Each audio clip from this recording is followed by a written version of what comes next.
TNN TV की बैनुल अक़वामी खबरों के साथ मैं हूं बुशरा खान। कैनेडियन वजीर आजम जस्टिन ट्रूडो ने बुध को कहा कि सीनियर ब्यूरोक्रेट्स कमीशन की रिपोर्ट का जायजा ले रहे हैं। मजीद जान लेंगे इस रिपोर्ट में।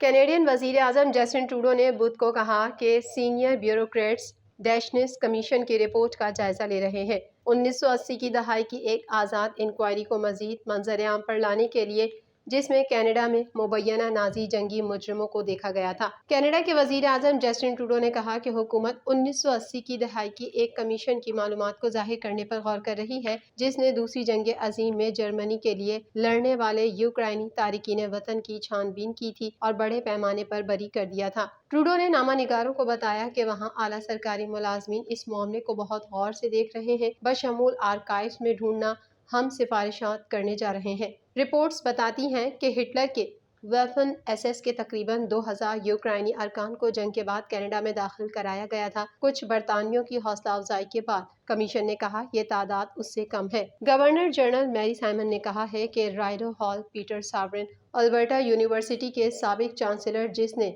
यारोस्लाव हंका के तौर पर उसी नाजी यूनिट में खिदमत अंजाम दी, को ऑर्डर ऑफ कनाडा के साथ एजाज देने पर अफसोस है। साइमन के तर्जुमान ने कहा कि हम कैनेडियन से उनकी तकर्री से होने वाली किसी तकलीफ या तकलीफ के लिए मुखलिसाना मौजरत का इजहार करते हैं। साबिक वजीर आजम ब्रायन मलोरनी की तरफ से मारा डैशनिस कमीशन की हतमी रिपोर्ट 1986 में जारी की गई थी और 2 हिस्सों पर मुश्तमिल है। पहली, जिसमें जंगी मुजरिमों की हवालगी को आसान बनाने की सिफारिशात शामिल थी, अवामी तौर पर जारी की गई। दूसरे को खुफिया तौर पर निशानजद किया गया और कनाडा में मुबैना नाजियों के नाम कभी भी जारी नहीं किए गए। यहूदी ग्रुपों ने कहा है कि दूसरे हिस्से को अवामी तौर पर जाहिर किया जाए ताकि कैनेडियन इस मुल्क की शर्मनाक तारीख के बारे में मजीद जान सकें, जिसके बाद नाजी साथियों की बेशुमार तादाद को तस्लीम किया गया।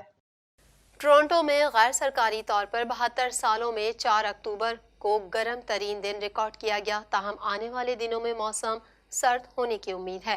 मजीद तफसीलात इस रिपोर्ट में। टोरंटो में गैर सरकारी तौर पर 72 सालों में 4 अक्टूबर को गर्म तरीन रिकॉर्ड किया गया। ताहम आने वाले दिनों में मौसम सर्द होने की उम्मीद है। इस हफ्ते एक और दिन के लिए टोरंटो में दर्जा हरारत का रिकॉर्ड टूट गया, क्योंकि गर्म हवा खित्ते को ढांप रही है, लेकिन ठंडा दर्जा हरारत रास्ते में है। माहिरीन मौसमियात का कहना है कि अक्टूबर के अवाइल के मौसम के रिकॉर्ड तोड़ने के बाद ये ज्यादा देर नहीं चलेगा। टोरंटो और जीटीए में ठंडे दर्जा हरारत और बारिश की तवक्को है, जो थैंक्स गिविंग के तवील वीकेंड को मुतासिर कर सकती है। टोरंटो पेयर्सन बैनुल अक़वामी हवाई अड्डे पर माहौलियात कनाडा के मौसमी स्टेशन के आदाद शुमार के मुताबिक बुध को दोपहर 3 बजे दर्जा हरारत 27.9 सेंटीग्रेड था। हवाई अड्डे पर बुध को गर्मी ने एक देरीना रिकॉर्ड तोड़ दिया। वफाकी महकमे के तारीखी मौसमी आदाद शुमार से पता चलता है कि 4 अक्टूबर को 1951 में आखिरी बार बुलंद तरीन दर्जा हरारत 27.2 सेंटीग्रेड था। 4 अक्टूबर को सबसे ज्यादा सर्दी 1974 की तारीखों के बाद से रिकॉर्ड की गई थी, जब दर्जा हरारत सिर्फ -3.3 सेंटीग्रेड था। टोरंटो में गैर सरकारी रिकॉर्ड तोड़ने वाले दर्जा हरारत के बावजूद ये शहर बुध को कनाडा का गर्म तरीन मकाम नहीं था। ऑन्टेरियो के इलाके में बुध की दोपहर दर्जा हरारत 30.7 सेंटीग्रेड तक पहुंच गया। मंगल को टोरंटो पेयर्सन इंटरनेशनल एयरपोर्ट पर दर्जा हरारत ने 22 साल का रिकॉर्ड तोड़ दिया था। साल के इस वक्त टोरंटो पेयर्सन बैनुल अक़वामी हवाई अड्डे के लिए औसत बुलंदी 16.8 सेंटीग्रेड है और औसत कम 5.9 सेंटीग्रेड है। RCMP के साबिक इंटेलिजेंस डायरेक्टर ने राज अफशा करने में कसूरवार ना होने की इस्तदा की। मजीद तफसीलात इस रिपोर्ट में। RCMP के साबिक इंटेलिजेंस डायरेक्टर ने राज अफशा करने में कसूरवार ना होने की इस्तदा की। कैमरॉन जे ऑर्टिस, एक साबिक RCMP इंटेलिजेंस डायरेक्टर जिस पर खुफिया मालूमात अफशा करने का इल्ज़ाम है, ने आज तमाम इल्ज़ामात के लिए कसूरवार ना होने की इस्तदा की। क्राउन का कहना है कि RCMP कमिश्नर माइक डोहम और साबिक माउंटी बॉस बॉब पॉल्सन मुकदमे के गवाह हो सकते हैं। आर्टिस्ट के वकला का कहना है कि क्राउन ये साबित करने की कोशिश कर रहा है कि उसके पास इख्तियार नहीं है और हम ये जाहिर करने जा रहे हैं कि उन्हें इख्तियार हासिल था।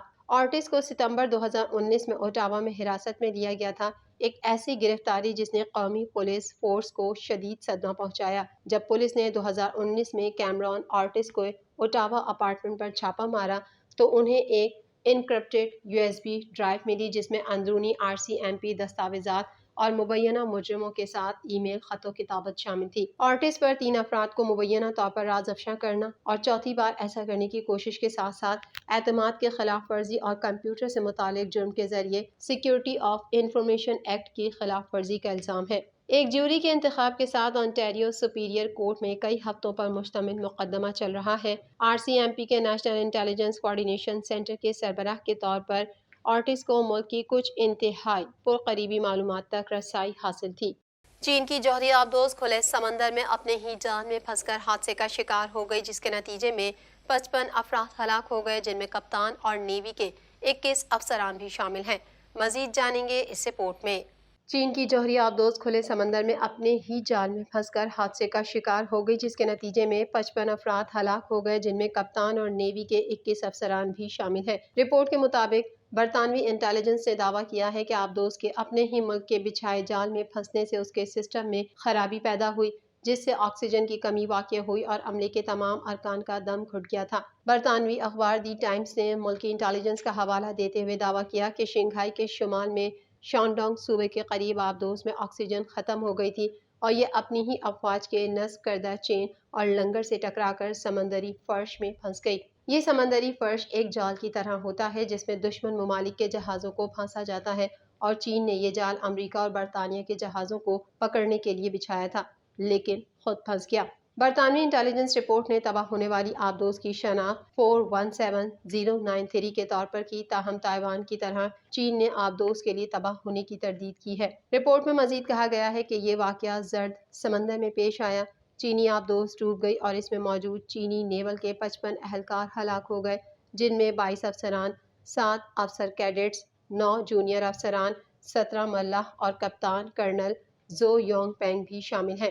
یاد رہے کہ چین کے پاس 553 mm ٹارپیڈو سے لیس ٹاپ 093 کے حملہ آور 6 آبدوزیں ہیں، جن کی نقل مکانی کی صلاحیت 6096 ٹن ہے۔ یاد رہے کہ یہ حادثہ اگست میں پیش آیا تھا اور چین نے مبینہ طور پر معلومات چھپائی تھیں، تاہم اب تحقیقاتی رپورٹ برطانوی انٹیلیجنس نے اب جاری کی ہے۔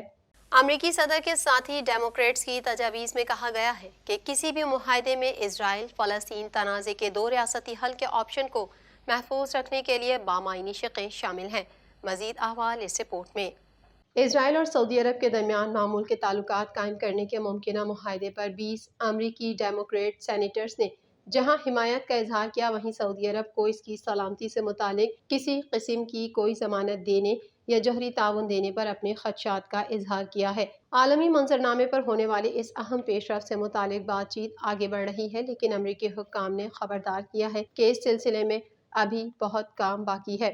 میڈیا رپورٹس کے مطابق امریکی صدر کو لکھے گئے خط میں ان سینیٹرز نے اس بات پر زور دیا کہ اگر بائیڈن انتظامیہ سعودی عرب کے مطالبات کو پورا کرنے کے بدلے میں سعودی عرب اور اسرائیل کے درمیان سفارتی تعلقات بحال کے لیے تاریخی معاہدہ کرتی ہے تو وائٹ ہاؤس کو کانگریس کی جانب سے مزاحمت کا سامنا کرنا پڑ سکتا ہے۔ امریکی صدر کے ساتھ ہی ڈیموکریٹس کی تجاویز میں یہ بھی کہا گیا ہے کہ کسی بھی معاہدے میں اسرائیل فلسطین تنازع کے 2 ریاستی حل کے آپشن کو محفوظ رکھنے کے لیے بامعنی شقیں شامل ہیں۔ دوسری جانب اسرائیل کی انتہائی دائیں بازو کی حکومت سے توقع کی جاتی ہے کہ وہ فلسطینیوں کو دی جانے والی کسی بھی بڑی رعایت کے خلاف مزاحمت کرے گی۔